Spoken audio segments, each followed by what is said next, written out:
যাকে ভালোবাসি সে আমাকে ভালোবাসতে ভুলে গিয়েছে। কথায় কথায় অপমানী, কথায় কথায় বিভিন্ন কিছু। আজ ভালোবাসি বলেই পারছে অপমান করতে। তার শত অপমানের কারণেও আমি তাকে ভুলতে পারি না। তার সাথে অভিমান করে অনেক কিছুই করতে চাই, কিন্তু করতে চেয়েও পারি না। কেননা মানুষ মন প্রাণ দিয়ে একজনকে ভালোবাসে, সে ভালোবাসাটা পাওয়ার আক্ষেপটা তার মনের মধ্যে থাকে, কিন্তু থাকলেও কি হবে, সে কখনো তাকে ভালোবাসতে পারবে না। কেননা তার মধ্যে আছে অহংকার, তার জিদ। তার অপরাধ কেউ সে কখনো ধরবে না যে তার নিজের কি অপরাধ, নিজের কি ভুল, কখনো তার সংশোধন করতে চাইবে না। কেননা সেভাবে সে তার পাশের মানুষটার সাথে যে আচরণগুলো করছে সেটা ভালো, সেটারই তো কোনো অন্যায় নেই, সে সেটাই ভাবছে। প্রতিনিয়ত একটা মানুষকে হেনস্থা করা, বিভিন্নভাবে অপমান করা কখনো পাশের মানুষটা সেই কামনা করে না। কারণ পুরুষ অল্পতেই মারা যায় না, প্রতিনিয়ত তাকে আস্তে আস্তে করে বিভিন্ন অপমানে, বিভিন্ন রকমের লাঞ্ছনায় একটা পুরুষকে ক্ষতবিক্ষত করে দেয়। পুরুষ কখনো পরকীয়া করতে চায় না।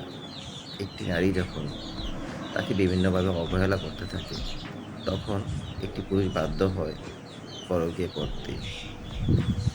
একটি নারীর কাছে একটি পুরুষের চাহিদা থাকে, সেই চাহিদাটা যখন পূরণ হয় না,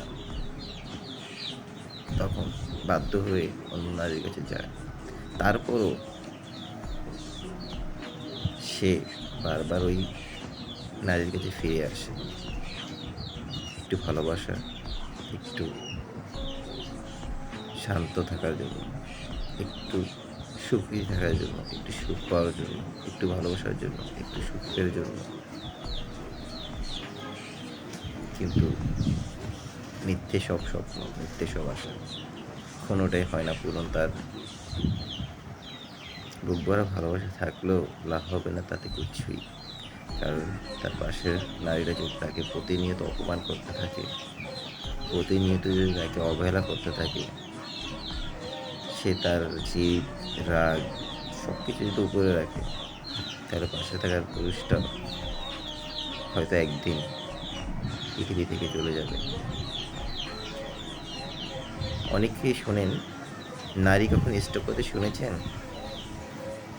হয়তো অনেকে শোনেননি, কিন্তু পুরুষ স্টক করে কোন কারণে জানেন?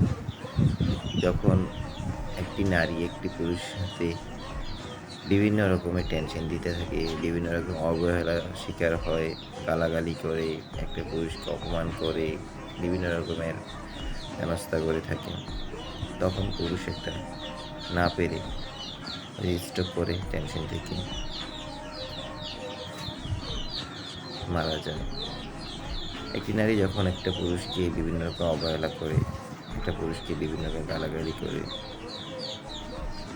সমস্ত কিছু থেকে একটা পুরুষকে বঞ্চিত করে, কথায় কথায় একটা পুরুষকে গালমন্দ করে, পুরুষকে চোখ রাঙানো, পুরুষকে অসম্মান করা,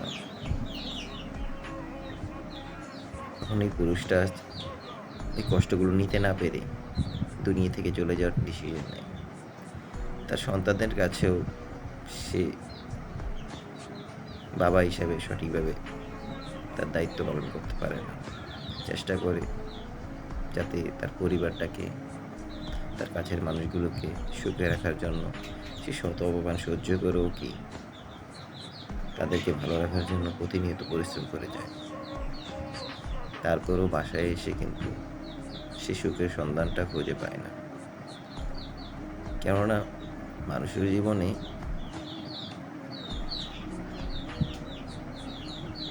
সুখটা ক্ষণস্থায়ী, দুঃখটা চিরস্থায়ী। ভালো মন্দ সব পুরুষ বুঝে, জেনে তারপরেও সেই নারীর জন্য পাগল থাকে, যে কখনো না কখনো ফিরবে হয়তো আমার কাছে, কখনো কখনো বুঝবে আমার কথাগুলো, কখনো কখনো বুঝবে আমার বোবা কান্নাগুলো, কখনো কখনো বুঝবে আমার বুক জমা ব্যথাগুলি, হয়তো আমাকে ভালোবাসবে, আমাকে সম্মান করবে, আমাকে ভালোবেসে কাছে টেনে নিবে। কিন্তু সবই মিথ্যে। আশা নিয়ে বুক বাঁধা ছাড়া আর কোনো কিছুই থাকে না একটা পুরুষের মধ্যে।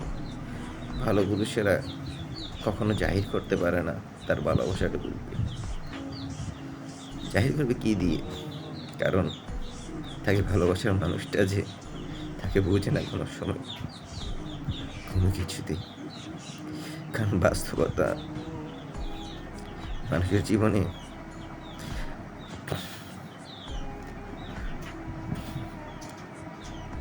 কষ্ট ছাড়া আর কিছুই নেই।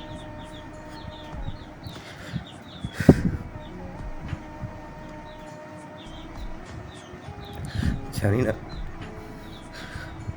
আমার কি অপরাধ ছিল, শুধু চেয়েছিলাম একটু সুখ, শান্তি, একটু ভালোবাসা। হয়তো আমার এই জীবন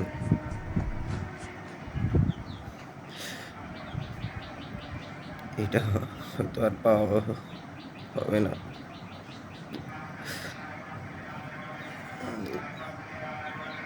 ফেসবুকেতে একটা খবর দেখেছিলাম, একটি পুলিশ সদস্য তার দুঃখ সহ্য না করতে পেরে, তার বউয়ের অপমান, অত্যাচার, লাঞ্ছনা ভোগ করে আর সহ্য না করতে পেরে সে আত্মহত্যা করে ফেলে।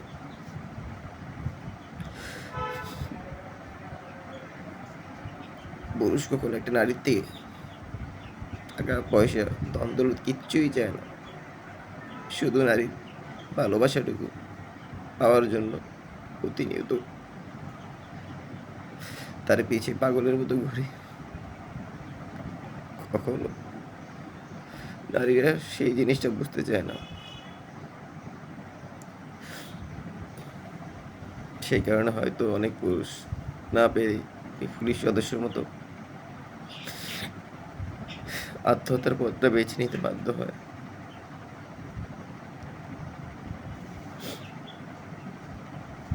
তাই সুখে থাকো, ভালো থাকো, সেই কামনাই করি। আর কিছু বলার মতো ভাষা নেই, শুধু এতটুকুই বলবো, যতদিন বেঁচে আছি ভালোবেসে যাব নীরবে, কখনো নিজের কষ্টকে জানান দিয়ে আর নয়। ভালো থাকো, সুখে থাকো, সেই কামনাই করি, আর কোনো কিছু নয়।